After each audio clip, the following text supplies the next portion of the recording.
कामना और संकल्प छोड़ दें। प्रत्येक संस्कृति ने समाज में शांति के लिए क्या करे और क्या ना करे का विकास किया और न्याय प्रणाली के विकास के साथ कुछ क्या ना करे दंडनीय अपराध बन गए हैं। आपराधिक न्यायशास्त्र में अपराध में इरादतन उपस्थिति और निष्पादन की भूमिका से अपराध का निर्धारण होता है। इरादा अपराध के पीछे का विचार है और निष्पादन भौतिक पक्ष है। किसी भी व्यक्ति को अपराध का दोषी ठहराने के लिए दोनों घटकों का प्रमाण आवश्यक है। यदि हम इरादा को संकल्प और निष्पादन को कामना के रूप में लेते हैं तो हम श्री कृष्ण के कथन को समझ सकते हैं, जिसके समस्त कर्म बिना कामना और संकल्प के होते हैं तथा जिसके समस्त कर्म ज्ञान रूप अग्नि के द्वारा भस्म हो गए हैं, उस महापुरुष को ज्ञानी जन भी पंडित कहते हैं।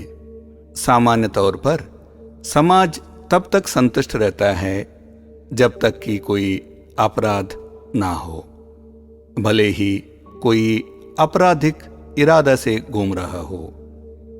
लेकिन श्री कृष्ण कहते हैं कि हमें कामना तो छोड़नी ही चाहिए, साथ में संकल्प को भी त्याग देना चाहिए। कानून के डर, संसाधनों की कमी या किसी की प्रतिष्ठा बनाए रखने जैसे विभिन्न कारणों से मनुष्य कामना छोड़ता है। लेकिन संकल्प बहुत गहरा है और जब तक यह जीवित रहता है तब तक कमजोर घड़ी में वासना में परिवर्तित होने की संभावना हमेशा बनी रहती है।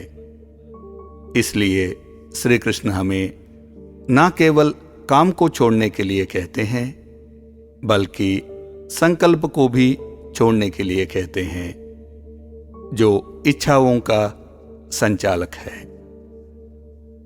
हमें बचपन से बार बार कहा जाता है कि हम में शैक्षिक, आर्थिक और साथ ही व्यक्तिगत विकास को प्राप्त करने का दृढ़ संकल्प और इच्छा होनी चाहिए, जिसकी वजह से इस अस्तिगतित्व सत्य को समझने की दिशा में हमारी प्रगति कठिन हो जाती है।